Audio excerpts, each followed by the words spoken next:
Welcome to the Home Building Hub, your essential podcast guide to building your new home.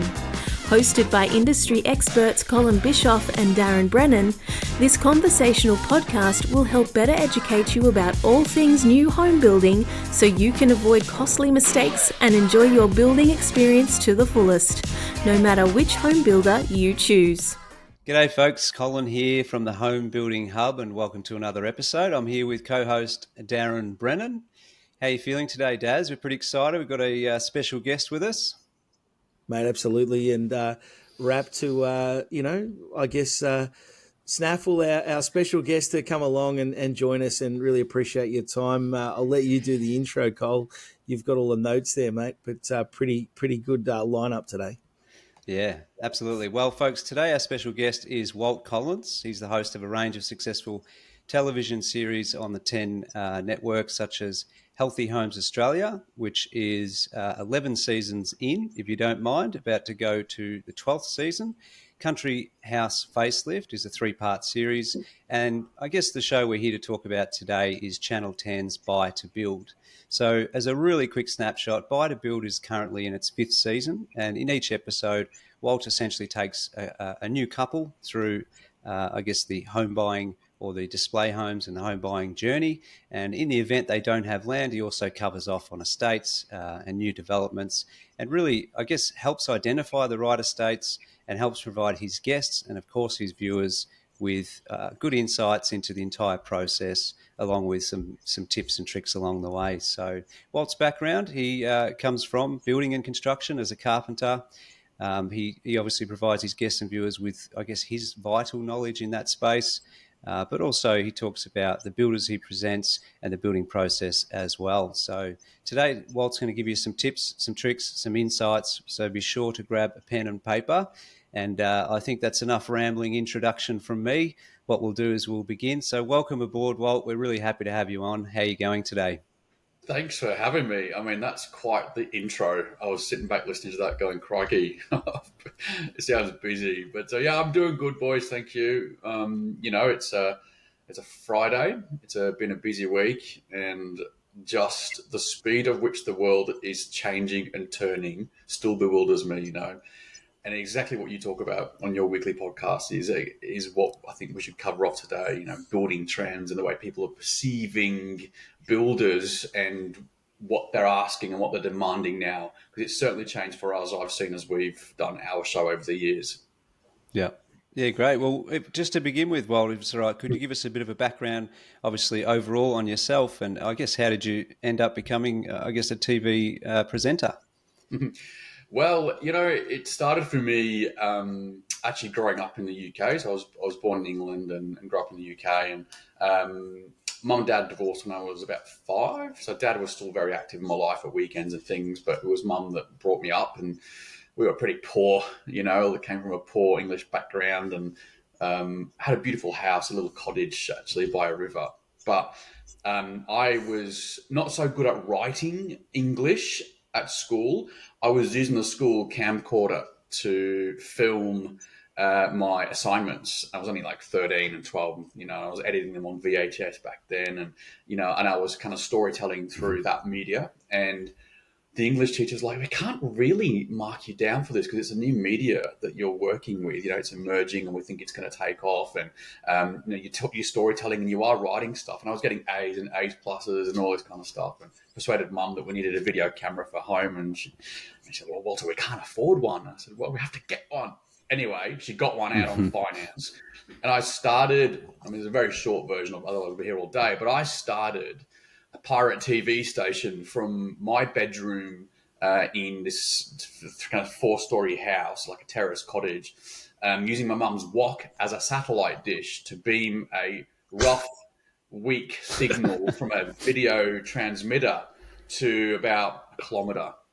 And this kind of evolved to be every Sunday, Mum and I would rehearse all day, different things, the whole show. We'd make little packages, so little documentaries on what's happening in the neighbour's garden or whatever it might be. We'd go on air live at 6 o'clock, and we had 65 houses watching my channel, because of course I went around the street when I got this WOC satellite working saying, hey, just Walt from number 409. Oh, hey, Walt, yeah, I'm starting my own TV channel next week, so I've just come to tune your TV in. And they're like, okay, no worries, we'll leave you to it. So I went around and tuned everyone's TVs back in the old analog days into my frequency, which I decided was going to be on Channel 8. And, this was got a pretty slick little operation as a 14-year-old, bossing mum around, making a dash behind a curtain, get changed into a different outfit. She'd rush back out and I'd interview this character that mum would do. And it kind of brought us together, and we were storytelling, and we lived opposite from, I don't know, you're allowed to say the words these days, but it was a mental asylum. We lived opposite one. And it was a facility where it was, semi-secure. The patients could go and wander around and things. And so I went and tuned their TVs in as well, of course. And I would go and make little stories on and documentaries on why they were there. Because some of them, I was saying I'm doing a school project. We want to do mental health, and they're like, you know what? Yeah, come and talk to these people. And we did it. We brought the community together. Anyway, of course, massively illegal, because you can't just have your own TV station on your own frequency broadcasting out of a WOC, apparently. Especially in England, where you have to pay a license to own a TV, like a fishing license, but it's a bloody expensive one. And that's what pays for the BBC. That's how the BBC is funded through this license. And they have these detector vans that come past, and, they detect whether you've got a TV. Obviously, this one Sunday night, they've gone past our house and realised that not only do we have a TV, which was fine, but we had this TV channel. Anyway, this local producer from a media school and media company where I was found out, and she made a documentary called Walter Vision just before we stopped the channel, and that went around the northern part of the UK, and that kind of launched my career, to be honest with you. And then I got an opportunity to come to Australia just for 6 months. Just for 6 months, Mum, and I sort of finished school and did this little scholarship thing, and never went back. And that was aged, 18, 19, and I've been here ever since. And that was back in 1998. And that, of course, I've worked for different TV channels, 7, 9, 10. I've worked for ad agencies. I've made content. I've done this, I've done that. Left that, did my apprenticeship, came back, went back to do a bit of building, came back, a bit of TV, and then eventually found that TV pays more. So that's kind of where I ended up, and the rest is kind of like history, my own little history, as I say. Yeah, amazing. What made you get into? You were a builder, obviously, during that period of time. So, what made you kick off a TV show around houses and housing, and how did that sort of come about? Definitely not a builder. So I did my carpentry apprenticeship as part of, it was a long story why I ended up doing it, but it tied in with this TV show I always wanted to create called Healthy Homes Australia, which is a gap in the market for a show that wasn't The Block with millions of dollars of budgets and unrealistic timeframes. There wasn't Better Homes and Gardens, spray painting mirrors and pastel shells and stuff.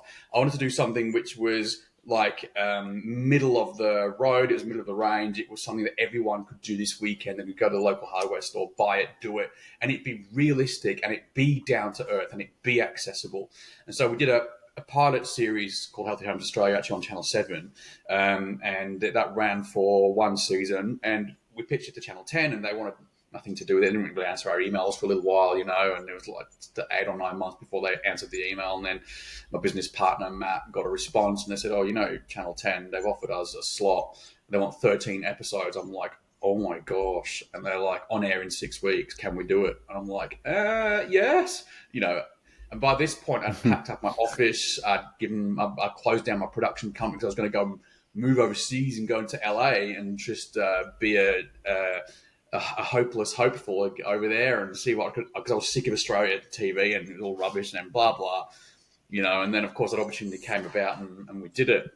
So Healthy Homes was very successful, and that's also thanks to my co-host Danny Wales, now Danny Riley, who's actually married to Dan off the block, because those two went on the block. So they did 2 seasons of it, and then I met Danny in a dog park because my dog was dragging her dog across the oval.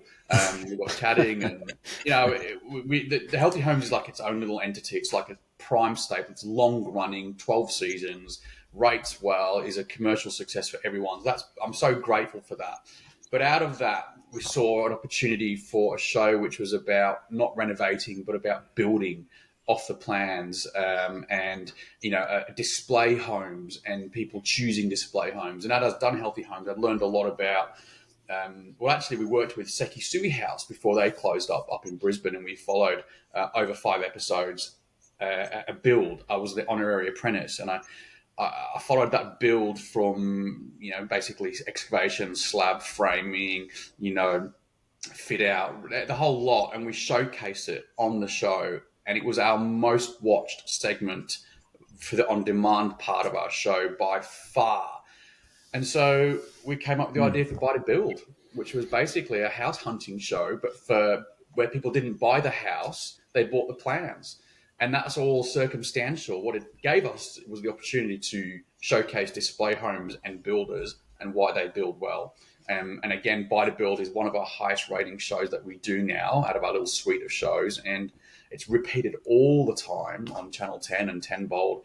And people just love those shows. It's house porn. The other thing on that, how does it, I guess, outlining Buy to Build specifically, what would be a couple of things where it specifically helps home buyers? What are the things that they can get out of the show? Well, it's a balance. It's a fine balance between entertainment and also being informative and educational as well. So, if we're too informative and too educational and go into too much fact about design and build process, middle mass Australia, who ultimately our audience is, that big, broad trawling net, don't care. They just want to see what's pretty, what's trending, people's reactions. So we know that we have to tick that box. But from my background, knowing how houses are built, I always want to talk about, look, these are some things you need to look for. Have they skimped on the architraves? Have they skimped in this? Is it just cheap render that they've used? Is the flashing they put over the render going to have the grey streaks down after a year when the water's run off the edges of it? Are we looking for the quality of build? Yes, we are in some instances. And some instances you can walk into a display home and go, well, this is cheap. You can feel the cheapness. In some instances you can walk in and go, this feels really solid. Because you get a feel of a house when you walk into it. You get a feel for the design, the smell, the lighting, the tiles, the paint, everything. How do you capture that on TV? Well, you have to be descriptive with your words. So when I walk into a house with a couple, you're dealing with them being camera shy as well for the most part, because you've got 3 cameras and a room full of people pointing something at you, expecting you to do something. And so they're concentrating on that rather than looking around. So it's up to me to go, hey, have you noticed that the ceilings are raised here ever so slightly, so you get in a sense of space, even though it's quite a small room, and they've used light from there to light this part of the room up, which perhaps wouldn't have. And then, so I walk them through that. And from a viewer's point of view, I want the viewer to get that feel for the house. So I have to think about the style of music I use to describe the house with. The way I edit it, is it edited fast or slowly? Is it blended? Is it a chop? Because that means something to the viewer. So with a mixture of all of these elements, and this is what people who make real estate videos these days, all these kids, everything, they've got no idea about this language. You have to train for this language. So they'll go in there with a gimbal and they'll shoot a house and they'll do a real estate video and it'll be put on social media. And I look at it and I roll my eyes and go, for God's sake, another 25-year-old with a gimbal being a TV producer. There's so much more to that. So when you have the training in the background, you can storytell through lighting, music, cuts, speed, the whole lot. And that's how you sell a house to a viewer. It's different to walking someone through in real life. That makes sense. It's a broader way to look at it too, isn't it? Like, even just hearing that, I mean, we work in display homes, we're in there all the time, but we don't consider that side, like you say, the speed of which that's done, the music that goes with it. We just want them to look amazing when they walk in the front door. But for you to actually then portray that on telly, obviously, is a fair bit more to the story. So it's but an it's interior great. designer Certainly, uses again, that in their own industry. So an interior designer does that. So when they walk in, the interior designer knows, okay, I want them to see that color of wall with a shaded wall over there, and I want to have a light that's there. Like a good interior designer speaks that language. So what we do is we do a semiotic analysis, it's called. What elements have they used in this house to make you feel something? And that's storytelling through interior design. And that's what a lot of builders and building marketing people don't realize is that you can take lovely photos and take some video, but unless you're emulating what the overall and respecting the interior design and the build and the shape of the house, you're just allowing someone else to have their own spin on it. And it might be not what you feel like. How often you've watched something and you've gone, that's actually not what it's like in real life. It looks so different. That's because they haven't done their job properly. So we have to do that as producers and as storytellers on TV. Got to make sure that the viewers watching it go, you know what, that Metricon house is beautiful. It looks amazing. I can feel it on camera. I can feel their emotion and reaction when they walk into that massive room with a big void in the middle. That's what we are responsible for doing. So that's how we kind of manipulate viewers into feeling something about a house. And that's really important for us. No, great. Certainly, certainly good to watch that come together too when you're actually doing that too, Walt, which is awesome. I guess if we talk about display homes, where have you filmed? Well, I know you've filmed a number of different locations across the country, but how's that sort of come together, and how do you see that, and what are the differences you're seeing, state by state? I have seen just about every display home you can imagine over the 4 years we've done this show. We do sort of like 3 or 4 houses an episode, and I've seen them all. I've seen everything. Melbourne, Sydney, Brisbane, Sunshine Coast, Gold Coast, Adelaide, regional Victoria, regional New South Wales, regional Queensland. And I'm always, I was going to say surprised, but I'm not surprised anymore because I've seen so many. I see what they're doing. But I'm interested in the difference between the states. You make a good point there by mentioning the differences in the house styles between the states. So Queensland and northern New South Wales, rightly so, is always a tiled floor. No matter what house you go into, you wouldn't be seeing Dead having a timber or a hybrid plank floor up in Queensland or northern New South Wales. It's always shiny tiles. I can't stand tiled floors everywhere, but I suppose when it's humid and warm all the time, that's what you want. When you go to Melbourne, it's a lot darker and moodier, and I think Melbourne's houses are very cooler. They're very braver. They're a bit more brave when they come to some of the colours and some of the bold and brashness, but then a different side of Melbourne has a different feel. So I know in the West, it's all bling and glitter and shiny and gloss in Western Melbourne, and because you're appealing to a certain demographic. Over in the East, it's all subdued mattes. It's tonal. It's earthy. It's organic. Go up to Queensland, it's whites, provincial, Hamptons, coastal. If I ever see another wicker mirror frame in this stupid coastal, I'm so sick to death of seeing coastal and Hamptons. I have seen, the Hamptons will be what beige and brown was to the 80s. That's what Hamptons and friggin' coastal will be in 10 years' time. People will go, oh, God, let's get that shiplap off that wall and have something else. That's what is, mark my words.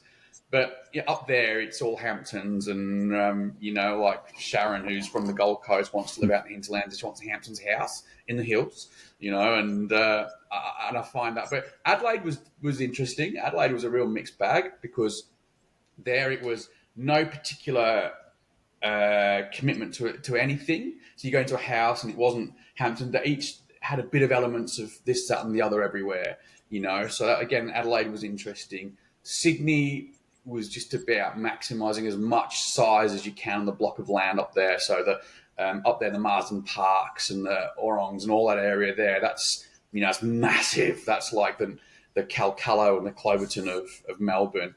Bonkers, but big houses built up next to each other, roofs touching, and as much space as you can get in there as you can. So it's really different how each state and each part of the city in a different city is different from what you see. It's remarkable. Could you share some of the trends you think that have been and gone, or perhaps some of the trends that have stayed true? One of the things I often hear from our customers, not all, but some, is black tapware and black trim. Is that something like, how do you see that one as an example? I think it's been and gone in terms of like when it first arrived, it was revolutionary. People were like, oh my God, this is ultra cool and ultra modern and all that kind of stuff. And then it died off a little bit, but I do think that black tapware and showerware is applicable in certain designs. Like I have it in my own renovation, and mine's only a year and a half old. The Reno. I think the brushed gold and the brass will be the quickest thing to come and go. I think black will hang around. I think this brushed gold, these deep sage kitchens, and these and that will come and go. What people are moving to now in terms of modern interior design, and the home industry always follows a little late. I always find it's about a year behind. You'll find that it's a lot of these Moroccan burnt oranges are coming back, and lots of little small tiles like you saw in the late 70s, early 80s, like the little blue square tiles in the bathroom. That's all coming back in now, and standard silver brush chrome tiles to match those and things. So I think Hamptons is always going to be a market for Hamptons, because not everyone's up to date with trends. They don't want trends. They've been saving for 5 years, and when they started saving, they knew what kind of house they wanted, and that's what they're set on. And by the time they got the deposit, they want the Hamptons house still. So that's why there's a lag, really, And I think Hamptons has got a few years in it left yet. I think there was a trend for all white on white on white. Like that was a thing maybe 6 years ago, where everyone wanted a white kitchen, white marble bench, white cupboards, white everything. I think that's been and gone now. I'm seeing less and less of that.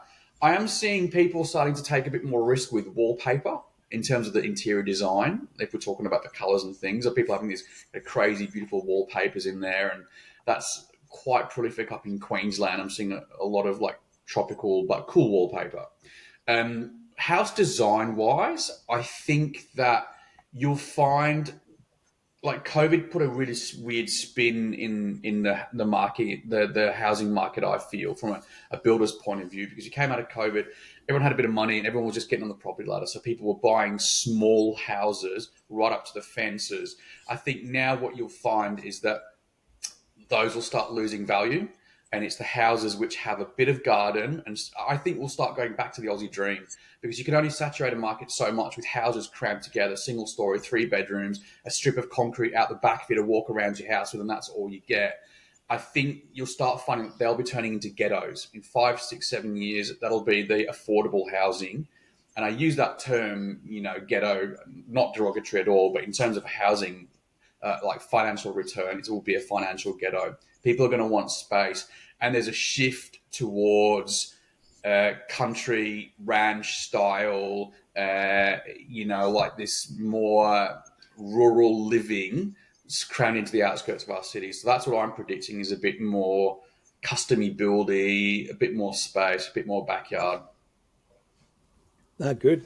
Certainly, I think the regional shift is, COVID helped that, but I think that seems to be continuing somewhat for the same reasons, that you can get a bigger block of land and a slightly bigger home on that for a price that you'd pay for in the city. So, two of us on the line of that, and Colin, you're looking at moving rural without going full rural. So, there's a bit of that going on for all of us, really, in the same way. So, yeah, certainly interesting to see that trend. Well, what do you think about it, guys? Like when you think about my strategy has always been if you're going to pay, let's say, $650 for a 2 or 3 bedroom small single story house in the northern western suburbs, it's almost an hour out of Melbourne or hour out of Sydney anyway.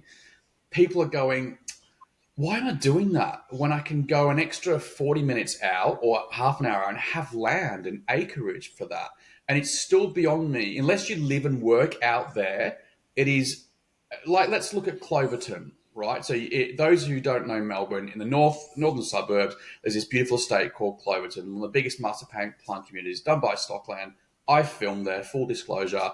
There's one entry and exit road, but thousands of houses, and every morning it can take up to 40 minutes to move 1 kilometre in a row of traffic going on the only way out of that estate. It is bonkers. Stockland and the government, whoever it is, they are absolutely on drugs if they think that people are going to tolerate that ever again to happen. Oh, no, this is the thing. Oh, yeah, no, we're going to build another freeway access. And that's all proposed, so you come straight off the Hume and there'll be another way to get in Cloverton. Yeah, okay, proposed. Everything is proposed. It's not happened. and day in and day out, people are queuing for hours to get in and out of a state. If there was an emergency, I just don't know what. If there's a bushfire, a grass fire, no one can get out and no one can get in. It is absolute atrocious planning. So that really gets on my goat, and I see that all over Australia. I did the same, Walt. I used to drive 45 minutes on a trip that I could see the location I was driving to nearly, to move to Ballarat, which was an hour and 15 minutes and 117 kilometres away from the same destination. And I felt comfortable and I felt relaxed when I got to work, rather than I felt like, some bloke's driven up the safety lane and I'm ready to murder the guy. Like you arrive at work and you're stressed and you're ready to kill someone and you're like, this is... It crazy. Eats away at you. That stuff eats away at you, doesn't it? Yeah, absolutely. Tell me, what are the areas that your guests are really interested in when they come through a display home? Are there particular areas that you see commonly that are the features for them that they really want to see and want to be as part of their home? They're really important to them. Well, interestingly, going back to what we talked about ages ago when I first started this show. It wasn't that long ago, but it was like 4 years. But there was the interest was all about the master room and the big ensuite, and you wanted the big bedroom with our own double sink and double shower, and that's what people really focused on. That's what they wanted: size, bright, beautiful master room, the parents' retreat. Now that's changed. So what people seem to be wanting now are lots of different zones in their homes and lots of little hideaways for people for their own family to get away. Particularly people have the work from home option. Whether that will continue, I don't know. And we've certainly seen builders accommodate that too. Like, Burbank and Brighton homes up in Queensland and Metricon as well. There's a few good builders which are really giving people nooks and crannies. So not just a study nook, not just a bench in a hallway that they call an office, an actual functional working space where two adults can work out of, and then a rumpus room for the kids upstairs, which all the bedrooms feed into. That design element is really popular. 5 years ago when I first walked into display homes, I'm looking around and go, why would you want a lounge room at the top of the stairs with a TV in that the bedrooms feed out? I mean, who's going to use that?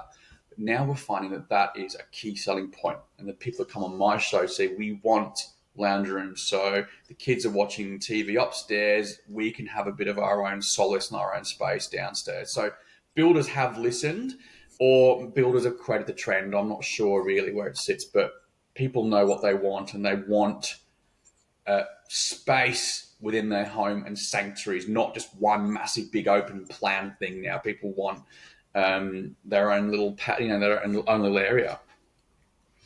Yeah, okay. Any extra tips you could provide specifically to display homes? So the people listening now who are about to undergo, hey, let's have a look, let's go through some display homes, etc.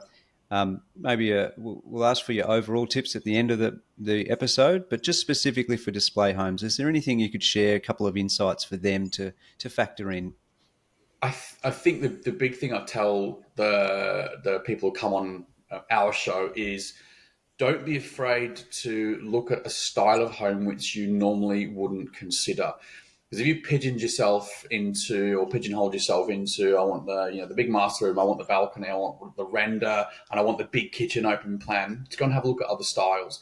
So go and consider something that's single story if you've only ever wanted a double story. Or if you only ever want a double story, go and have a look at a single story and really challenge yourself. So if you have a vision of what you want, step right out of it and go and explore options, because you might find that you'll be really, majorly surprised about what it is you actually need and want in your vision. You need to choose with a bit of emotion in there as well. A lot of people say, choose with your head and not your heart and everything, but your home is your home. So you want to walk into it. I've remembered what I was going to say. You want to walk into your house or a display house and see what they've done there, and be open to something you wouldn't be. So, for example, one of our one of the people that came on the show, they're like, I really want a whole wall of glass that opens up outside, and I want all this inside living. I want this and all that. I said, okay, no worries. But we live in Victoria where it's boiling hot in summer and really cold. And we talked about having a different home style, which just gave them one small sliding corner door. And they went for that house design and they were happier with that. And they realized that this dream they had of this big glass wall, when you build your house and it's not the display home, you build it on your land and all you've got is brick of the other house next to you or your fence. It's not going to work unless you're on land. The thing I was about to say to you, which I forgot, was remember when you walk into a display home that it's been interior designed. So you're not buying the interior design, you're buying the house structure. The amount of times I've walked someone through a house and gone, oh my God, I love that dining table. We've got to get this house, Harold. We've got to get this house. I'm like, why? Because I just love this dining table. So, yeah, but you're not buying that. You're buying the lounge room layout. So you've got to remember, don't be bedazzled by all the interior design and the tricks that the builders are using to mask the tiny laundry because they put a pot plant in. You got to think about the practicality. And a builder once said to me, we build on like 100% scale. So out of 1 to 10, how important is the lounge room size for you? So you slide it up to 8 or 7. And how important are the bedrooms for you? Maybe it's 2. For some people, the bedrooms are everything. So you've got to prioritize what you need from your home and how you're going to use the home. It's interesting you say that, Walt, too. I know the first home that I built was very much like that you've visited the display home, you kind of have this vision, and then you move in and your furniture's not the same. And, when you did your color selection, you painted the walls a different color to the display, and then, the roof's a different color, and you're kind of like, I thought I was building a display, but I kind of got nothing quite like it, but it kind of is, so it's a bit of a readjustment when you move in, and then the reality of, geez, I've got a crappy couch compared to what they've got, and and all that sort of stuff. So again, the interior designer and the builder are doing what we do as producers, and they're telling the story of the house based on all the top end, everything, bells and whistles, color, the distractions, the shiny stuff that makes you look. We do it with our show, there's a brick wall out there, let's just not shoot through that window, and you do the reverse angle, the house looks amazing. You've got to go in there, imagine it with no furniture, and imagine it as a box, and say, okay, well, my couch, the dog's weed on 3 times, the kids have been sick over. Will that look okay in this particular room? And you just got to be realistic, and everyone goes, oh, it's always the women that are emotional over it, these decisions. It's actually not. Like, a lot of the men make the decisions based on that styling because they fall for it. It's genius. Yeah. We actually talk about this topic a lot, and one of the terms we sort of explain to people looking out there is, by all means, go and enjoy the display homes, but when you're ready, you need to be taken through the process of perception to reality. And we feel the sales consultant at the respective builder is the absolute key to all of that, making sure you got one that's taking you through and educating you on what you do get versus what you don't get, how it's going to look, what the size is, and finding a really good sales consultant, I believe personally, is the key to a successful new home purchase. Another thing as well. That's something we sort of share a lot. To give a tip to a builder, who they probably won't listen to me, but some have, is you need to embrace technology. So the future of all of this is display homes will start to become a thing of the past because you'll immerse yourself in technology where, and I know Burbank also do it now, and they do it very well, is this HomeX, I think it's called, where you wear virtual reality goggles and you can walk through their display homes, and whilst you're walking, you can change the color by pressing your headset at the walls and at the floors to what are available. So you can walk into a space without walking into a space and look around and see how it will be if you can't afford the raised ceilings, and you can see how it would be if you can't afford the extra window there. You've got to have the baseline toilet and bath option in there, and you can see it. And I've seen people go, oh, just doesn't look as good without the skylight in here, which is an optional $20,000 extra, and I can't afford that. So you need to start embracing technology, and also you can do these things where you walk through your plans in a big warehouse where it's lit on the floor, and move things around. And so if I was, my advice for purchasers will be, go and look at your display home that you like, but then go and do some research and say, go and spend the money and do the walkthrough, spend the money and do the virtual reality look around. And if you're a builder and you're not embracing that technology, well, we'll be hearing about you on the news as another one that's gone under. You just got to get onto it now. It's happening. Into that, looking at our industry, it's no secret it's been a challenging time last couple of years, seeing builders go down, but also the ones that are still around, really fighting through and doing everything they can to survive. And I guess for us, we can see things are on the improve, which is really good, quite a good relief for us. I'd just be interested to hear, how do you see the industry right now with the feedback you're getting from people looking to buy? As an outsider looking in, yeah, I think, it's interesting because I feel real great pain and, sorrow for everyone and all the people that worked at the company if they go under. Like, it's not a good thing, and it's a horrific thing. It affects a lot of people. And like, you look at the Porter Davis stories and all of that, it's just shit show when it happens. So for those builders to have survived the current climate and the rise in wages and materials, and it's going to go up, like traders are going to put their prices up again next year by some are up to 10%. It's going to be harder for a while, but there is another boom coming. So relatively speaking, we've been through a downturn at the moment where mortgage interest rates are really high, building approvals fell. We're about to go through another boom. So if you're in the market to buy now.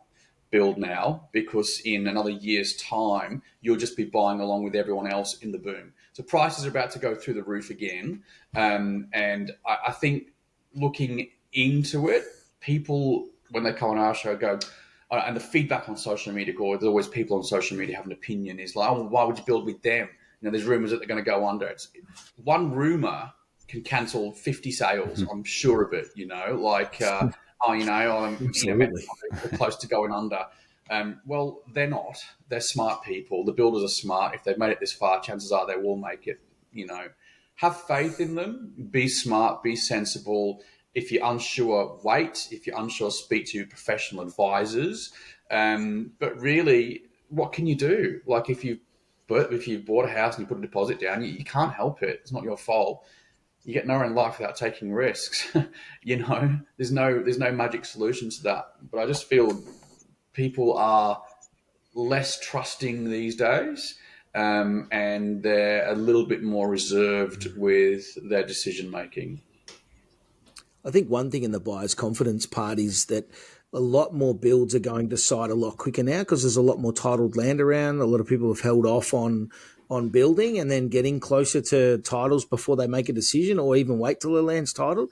So those builders are running on current margins, not a contract signed 3 years ago that may be unprofitable for them. So we've seen a real shift there, and I think that's a real needed shift for the industry. And all of a sudden they've got a much more of a balanced book where they're going, all right, I might have a few jobs left from that are the tired old jobs that aren't particularly profitable, but I actually also have some that I've just taken that actually are profitable, and we can get them to site very quickly and get that home built really quickly. And we see that within our own business that, that shift's been really good. So, the balance is back to where it needs to be. That always happens, but we haven't seen that escalation in price previously. So, people walking in today, they might be paying a little bit more, but, you can rest assured that the builders, that you're signing up with today are more likely to be able to, manage their way through that process. And I think only as time progresses forward, that just gets better and better. The escalation in price isn't as high, and it's, become just more manageable to make sure that, the ones that are left standing, and there's plenty of them, are going to make it through and prosper into the future. So, I mean, you make a really good point there. So, and that's, the fact that, well, if you're signing a contract today, the builders will have written into that price a buffer based on lessons learned, because they don't want to be the new headline tomorrow on the news that they've gone under. So, they are future-proofing themselves a little bit. And that's what I say to people now. It's like, well, do you really think that you're going to buy a house today from a company that's probably going to go under because they've seen the negative press associated with it? The safeguards in place now. You are a little bit safer today in buying a house than you were certainly probably a year and a half ago, I think. Yeah, I agree. Tell me, well, I know on demand's become a big part of watching TV. And, I know myself, I sit on the couch and the telly's on, but I'm not looking at it. Like, I'm actually looking on my phone because I can just go to what I want to watch and all that sort of stuff. How are you seeing the on-demand part of your space and the viewer uptake? And is there particular trends that you're seeing in that space as well?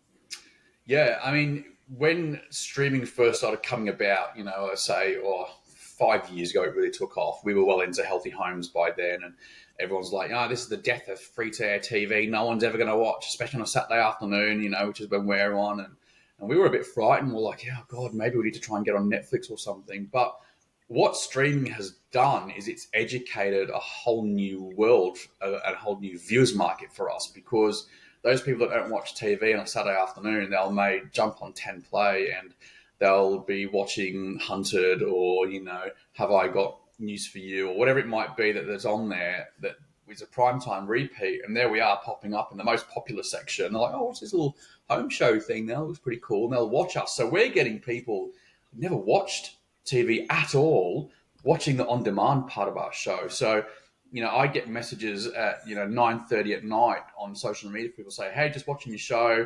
I'm just like, I don't think we're on one. Or maybe they repeat. I'm like, oh, wait, it's on demand. Like, what about this or what about that? So the numbers are incredible. Like, I know Channel 10 last week reported some of their highest ever on-demand playbacks for, I think it was, have you been paying attention? They had almost 1 million views from their on-air and from their on-demand and everything. So from a ratings point of view, before I talk about trends, we look at everything collaboratively. So we say how many people watch the show, because we get the stats from that. How many people watch the on-demand? How many people watch on the social media? How many people watch via our website? And we add it all together, and that's how we can confidently say, well, actually, 250,000 people watched our episode in the last 2 weeks. So we can say that.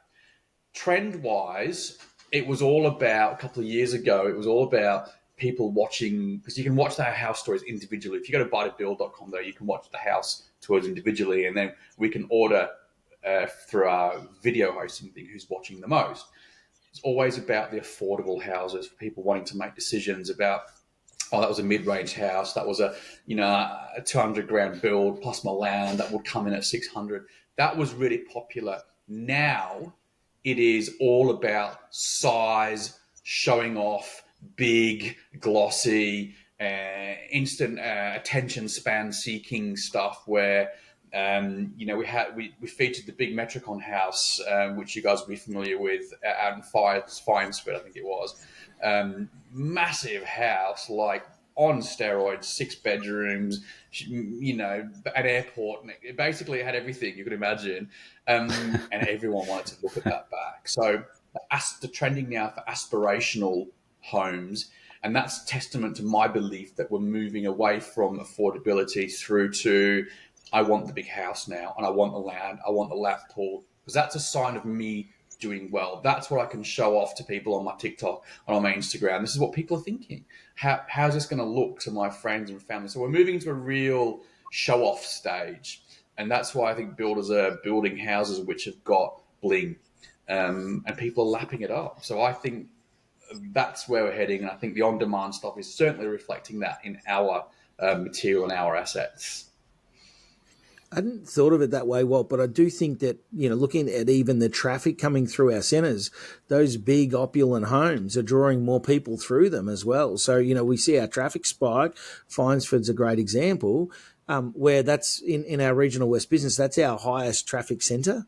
So it's interesting that, that's certainly a trend for us, but also sounds like it's very much a trend online too. So, people are wanting aspirational, they're wanting to show it off. Yeah, and as salespeople, you'll know damn well that someone walking in there can't afford $1.1 million for a build plus their land. You just can just tell, a big family, whatever, or you can read people, but people deserve more. People have done it tough for a little while now, and people have been scrimping and scraping, and I just feel there's a bit of hope, there's a bit of aspiration, there's a bit of dream, and when money starts coming back online again for the masses, interest rates start coming down.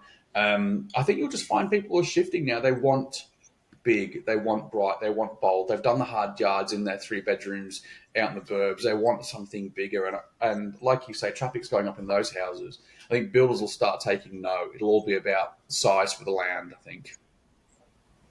Yeah. For Yeah, sure. good insights. And Darren, obviously something for you to take up the line is design option airport hangar. That's a little, yeah, little nice one there to put on. Or a TikTok The room, like a social media room. Like I've had people see them walk through house go, a TikTok this room. this is a really nice light, Dave. This will look beautiful on my like, and hold their phones up and just go, this is great. Yeah, I want this kind of style for my house. When they're doing their bloody videos, it's hilarious. Yeah. Actually makes a lot of sense, to be honest, that one. They would consider that now. To help us wrap this up, Walt, could you please tell our listeners or give them perhaps your top few tips, it could be 2 or 3 or 4, that I guess you've come across over the years that you could recommend for them with new home buying or land buying as well, whatever you sort of choose. I think for home buying, you need to listen to the salesperson. I know they're a salesperson, and I know that they're there to maximize and get as much commission as they can. I get all that. But ultimately, they know these house designs inside out. And, they know what bits are going to work, what bits aren't going to work. And they're there for a reason because they know this product. So get as much information and listen to that home designer, the salesperson, as much as you can, and ask them to be honest. If I did have that, is it going to be enough room? And if they're a good salesperson, they'll probably say it's not, and try this instead. So listen to the information they have. They know stuff inside out. That's my first tip. So don't go in there armed with, I know they're not going to screw me with their optional add-ons. They know their stuff, so listen to them. I think the second thing would be, in terms of choosing a house style, it would be choose a house style that has as much natural light as possible, because electricity ain't getting cheaper. And anything you can do to increase your energy efficiency and the natural light, so you're not having to run appliances and lights and heating and cooling, think about that as well. And in terms of land, go in with a pinch of salt. So when a land salesperson says to you, there's going to be a Coles and there'll be a Woolies there, and there'll be the freeway exit, and there's going to be a school there, say when? Because it could be in 10 years, or it could be proposed. And if proposed, it means it's not legislated, which means it's just a selling tool that they're adding on to get you in. So really be sensible, be calm, and get as much information as you can. And don't sign anything on the first visit. Go away, think about it, go and visit it a couple of times, and the salespeople aren't there. Look at your bit of land and go, oh, it's probably going to be a bit windy here, and really think about it. So arm yourself, but listen.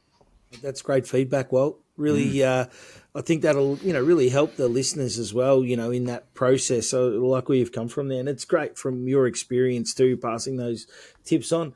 I guess as we wrap up, mate, tell us, where can we watch Buy to Build? When's it on?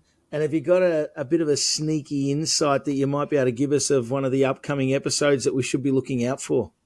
Well, we've got another batch of episodes on air in spring, and we're going to the Gold Coast for the first time this time. So we'll be in the Gold Coast. I think we're off to the Newcastle and Hunter Valley. We're doing Melbourne, and we're doing Sydney. So we've delayed the second part of this series. We've broken the series up into 2 batches. They've already been on air, and then what's coming up, because the builders we're working with are releasing their brand new displays. So we'll be the first people in those displays. We're going to see what all the new trends are. We're going to see what they're doing for the next couple of years. So the next batch of series will be on air in October.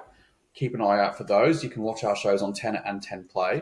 And also you can just go to if you Google Buy to Build or Google Healthy Homes or just Google Walt Collins, all those things come up, and you can binge to your heart's content online as well. So about busy second half of the year coming up. Fantastic. Well, I'd like to say on behalf of myself and Darren, thank you very much, Walt, for giving us your time. Fantastic insights and just education from just someone that isn't us, that people, sometimes could consider us a little bit biased, I suppose, but it's good to have someone else come in and share that, particularly someone of your level of experience. So thank you very much for doing that. We really appreciate it. been really good. The My pleasure. to wrap it up, Thank you Daz, so I much think for having me. yes. Keep pushing the good fight, guys. You're doing a great job. Your podcast is interesting. It's informative, and we look forward to seeing it grow. Yeah, excellent. Yeah, we do too. We're just trying to provide value, keep it independent and objective for people. We don't really pitch where we work or anything like that. So we think that's a really good gap in the market, just to help people out. Really, that's the only reason we do this. We get some good fulfillment out of that, to be perfectly honest with you, Walt. But yeah, to everyone listening, thank you very much. Again, if you're watching or if you're listening, please give us a 5-star review if you like what you hear. We'd really appreciate that. That helps spread the podcast. If you've got any questions, ideas, topics, etc., jump onto the website homebuildinghub.com.au and there's a contact option there. And other than that, thank you again, Daz. Thank you again, Walt. We'll see you guys next time.